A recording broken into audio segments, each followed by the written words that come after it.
Julia controlled her breathing like she'd practiced and worked everything she had learned in the past week, as well as a few improvised moves that just felt right. She couldn't rely on strength to beat opponents, and Jack had encouraged her to be creative.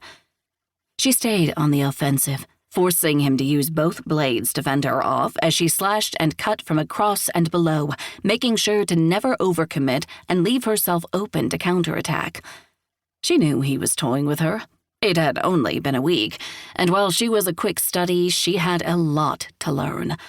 He could have easily skewered her through the heart whenever he wanted, but he was putting her through her paces instead. She was willing to take whatever advantage he gave her. She couldn't keep it up, though. He was too big and too strong, and she was tiring quickly. She sent a flurry of crosscuts to his midsection before darting away, putting another table between them and allowing herself a few moments to rest. She was breathing hard and sweating harder. So was he. He mopped across his bald head with the back of his left arm and sucked in a breath to speak. "I underestimated you. I thought this would be over much quicker." Julia allowed herself a small smile of satisfaction. "You can yield any time." He smiled apologetically. "I cannot, miss. I have my orders." "What? Whose bugger?" He closed the distance in 2 long strides, using his much greater height to rain chopping strikes down on her with both blades.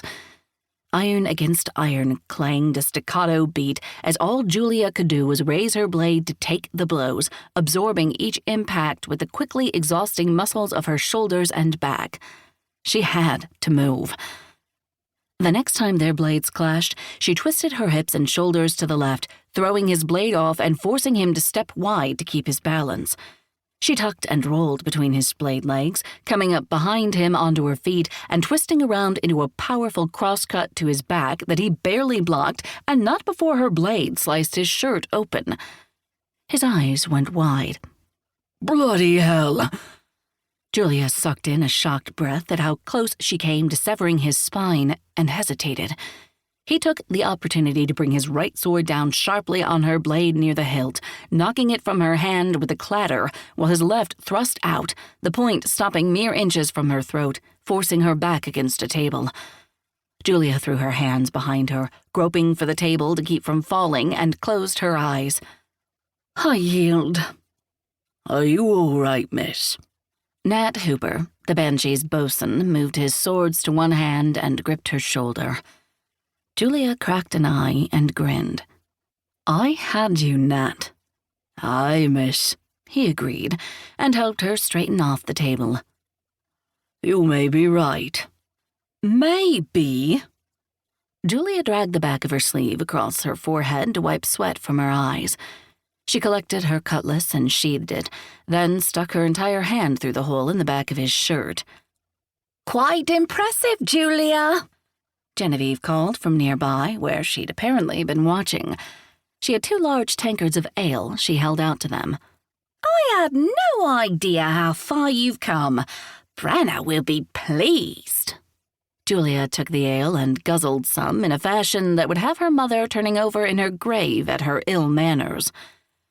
"Speaking of our dear captain, did she send you?" Nat shrugged shyly. "Aye, miss. She wants to know if you could handle yourself against a much larger threat." "Does she now?" Julia's brows rose. "And what will you be telling her, Mr. Hooper?" "That she needn't worry so much, miss." Julia hid her smile behind another drink of ale. "Oi!" They all turned at the shout from the entryway to see Gus scowling, hands on hips. "We're waiting on you lot," he barked, and hooked a thumb over his shoulder. "Tide's turning now. Captain's ready to go." Julia's heart beat hard with a jolt of excitement. It was time. She was as prepared as she was going to get in the time they had. Her life, repaired and restored, just like the Banshee, started now. "Fair winds," Genevieve called before going back to her work. A week of nonstop intense training with Jack and Branna.